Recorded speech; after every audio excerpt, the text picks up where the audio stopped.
दोस्तों, मेरा नाम नितिन है। मेरी उम्र 55 साल की है। आज मैं जो आपको बताने जा रहा हूँ, इस घटना को बीते 25 साल हो गए, लेकिन आज भी जब वो घटना मैं याद करता हूँ तो मेरा दिल ज़ोर ज़ोर से धड़कने लगता है। मैं यही कहता हूँ कि जो मेरे साथ हुआ वो किसी और के साथ ना हो। तो मेरे साथ आखिर क्या हुआ था जिसने मेरा सब कुछ छीन लिया? तो चलिए बताता हूँ। ये उन दिनों की बात है जब मैं 30 साल का था और मैं बिहार के एक गांव भोजपुर का रहने वाला हूँ। उस वक्त मेरी शादी भी नहीं हुई थी और मेरा एक 7 साल का बेटा भी था। उस ज़माने में कम उम्र में ही लड़के और लड़कियों की शादी हो जाती थी। तो मैं बच्चों को होम ट्यूशन पढ़ाया करता था। बहुत बच्चे पढ़ने भी आते थे। बच्चों को पढ़ाने के बाद मैं और मेरा दोस्त विनय रोज़ चाय की दुकान पर जाकर बातें करते थे।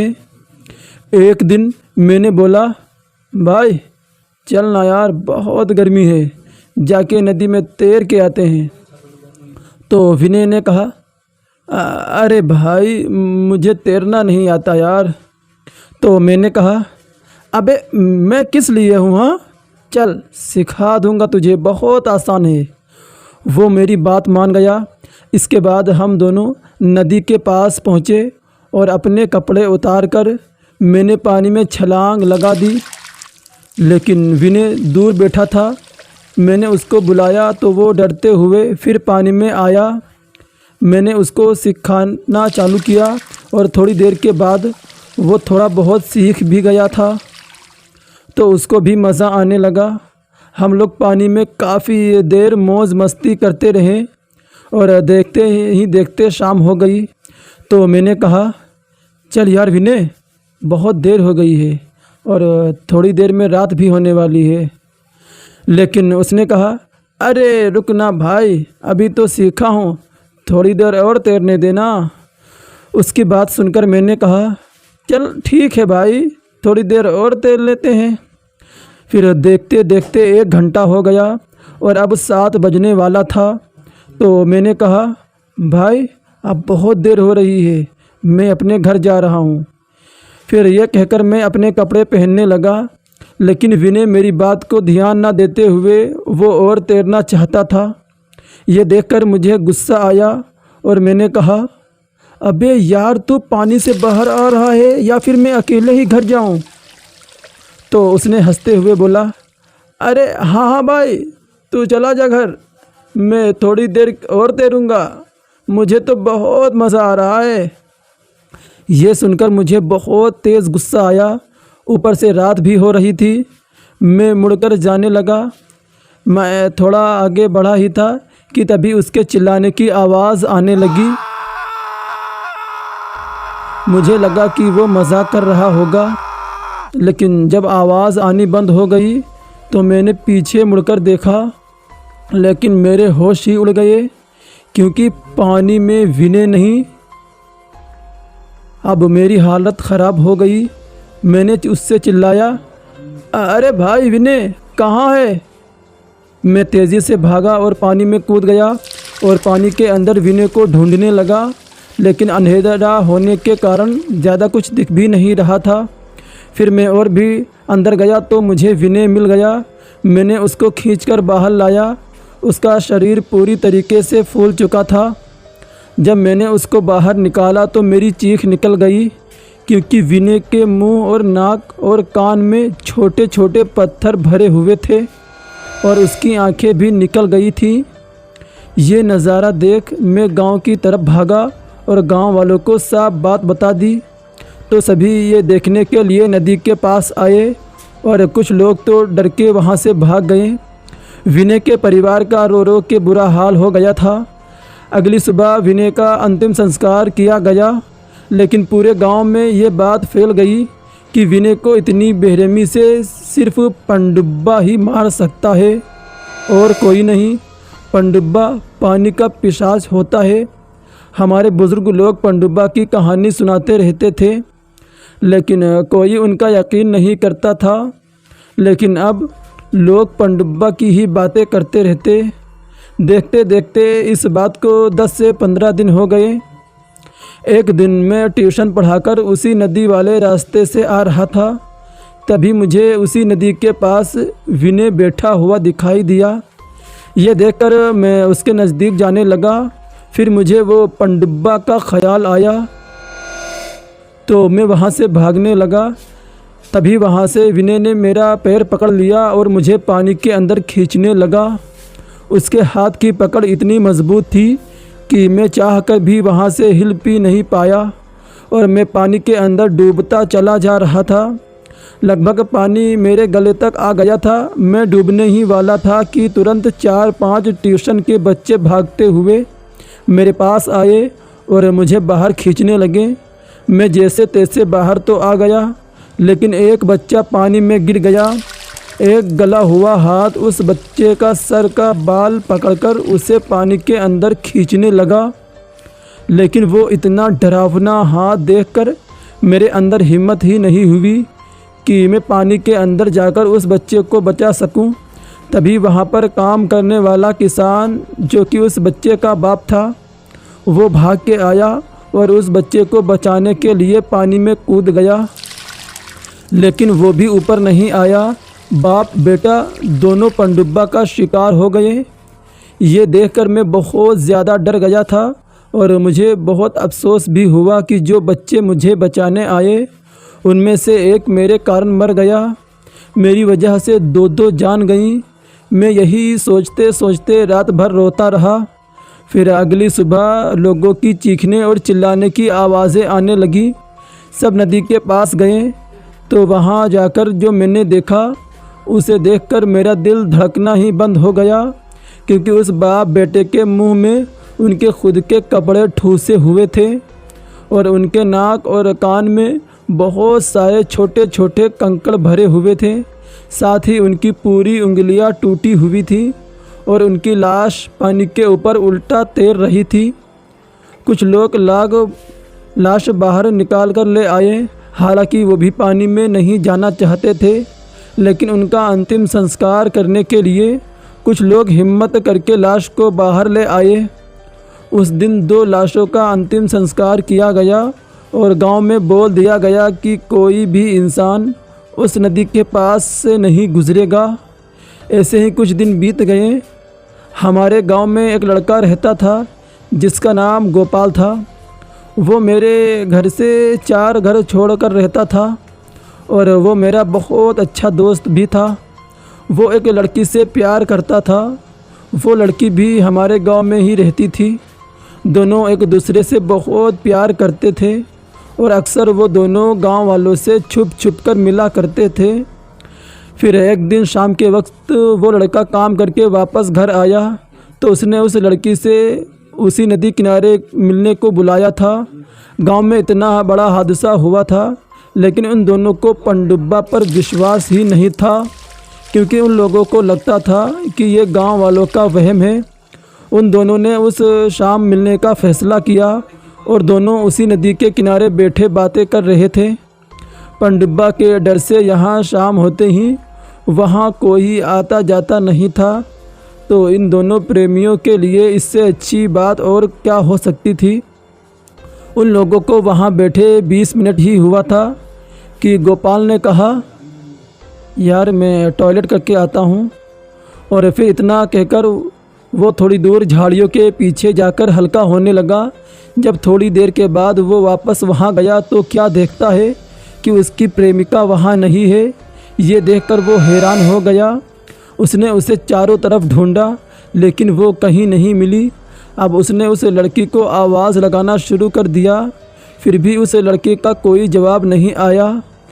अब उसकी आंखों में आंसू भर आए थे कि तभी पानी में कुछ हलचल हुई। उसने जब पानी में देखा तो उसी लड़की का हाथ आधा बाहर आया, क्योंकि जो कड़ा गोपाल ने उस लड़की को दिया था उसके हाथ में वही कड़ा था। और थोड़ी देर के बाद वो लड़की का चेहरा भी बाहर आ गया। वो उसे बचाने के लिए बुला रही थी। ये देखकर वो घबरा गया और जैसे ही पानी में वो उसे बचाने के लिए कूदने वाला ही था कि तभी उसके पीछे से एक ऐसा चेहरा आया जिसे देखकर गोपाल बहुत ज़्यादा डर गया। वो शैतान इतना ज़्यादा घिनौना लग रहा था कि गोपाल की हिम्मत ही नहीं हुई कि वो पानी में कूदकर उसे बचा सके। इसके बाद पनडुब्बा ने उस लड़की का सर पकड़ा और उसे पानी के अंदर लेकर चला गया। ये देखकर उसका रो रो कर बुरा हाल हो गया था। थोड़ी देर के बाद जब वो रोता हुआ गांव आया तो उसने पूरे गांव वालों को ये किस्सा सुनाया। गोपाल की हालत बहुत ही ज़्यादा ख़राब हो गई थी क्योंकि वो उस लड़की से बहुत प्यार करता था। वो रोते हुए अपने घर गया और उसने फांसी लगा ली। ये गांव वालों के लिए बहुत दुख भरा माहौल था और मुझे भी ये जानकर बड़ी तकलीफ़ हुई।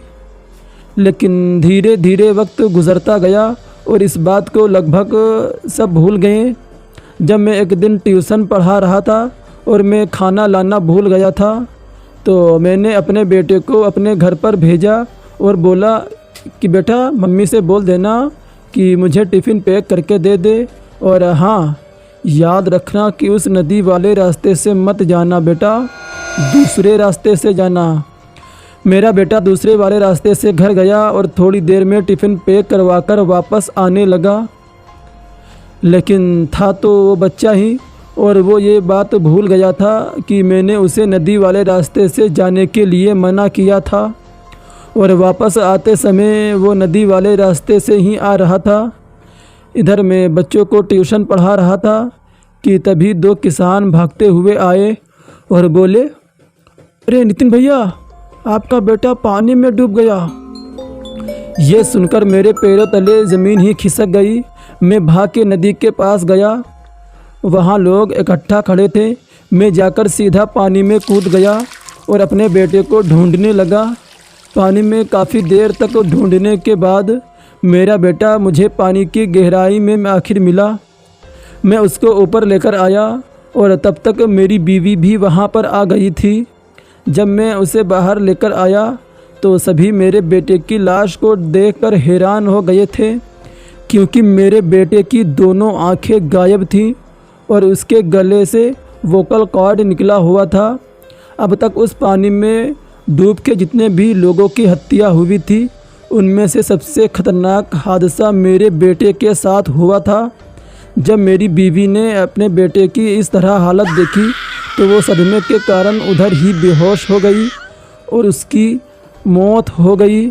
मेरी आँखों के सामने मेरा पूरा परिवार ख़त्म हो गया था। अब मैं पूरी तरह से अकेला हो गया था। दिन भर शराब पीकर लेटा रहता था।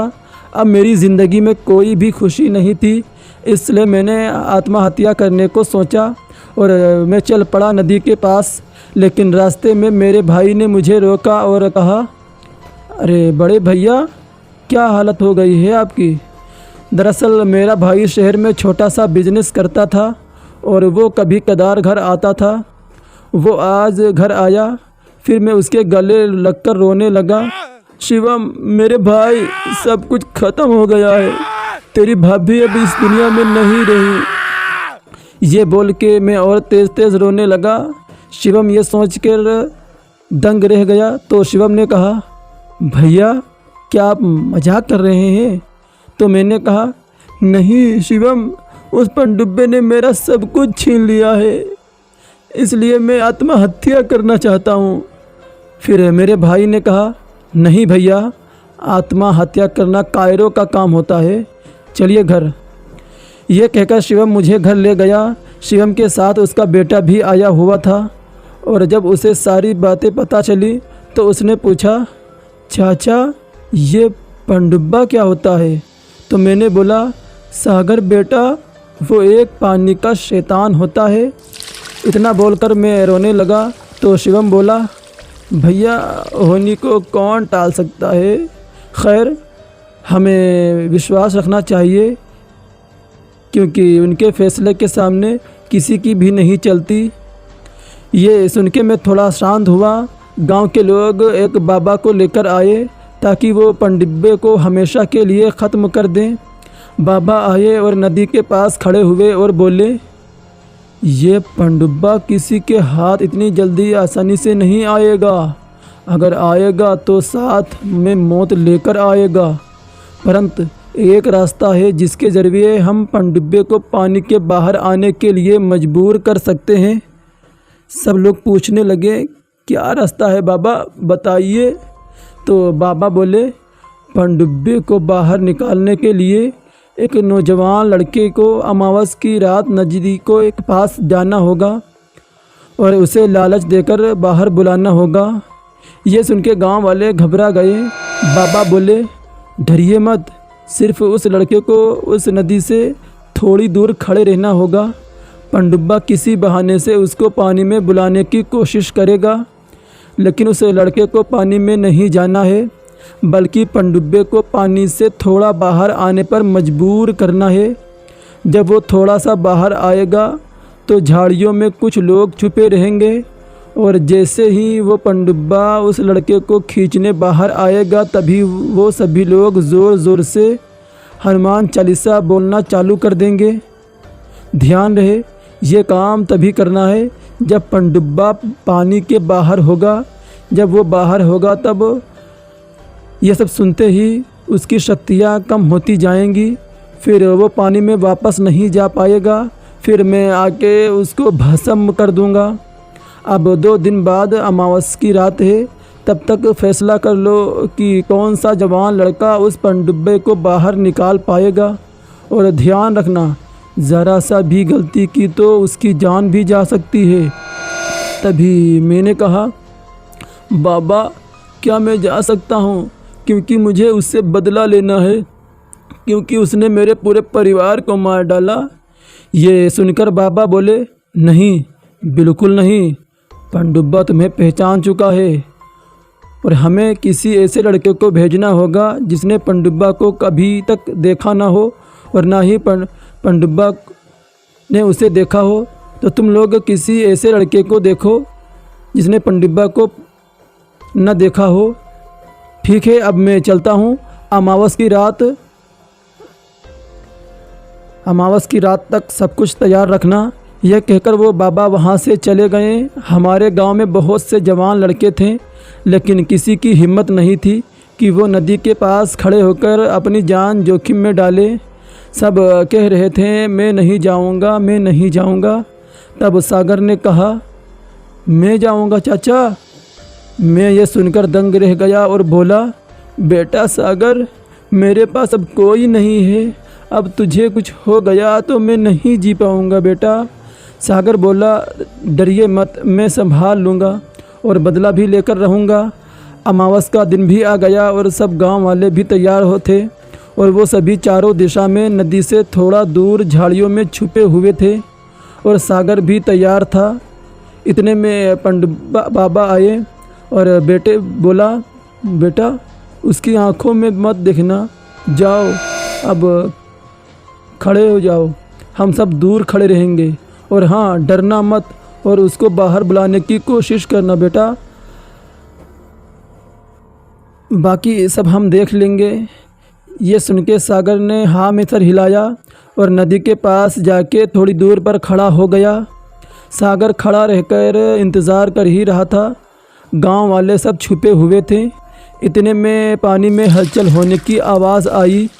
सागर एकदम घबरा गया, लेकिन वो वहीं पर खड़ा रहा। फिर पानी में कुछ दिखा। सागर ने गौर से देखा तो वो उसका छोटा भाई था। ये देख सागर हैरान रह गया।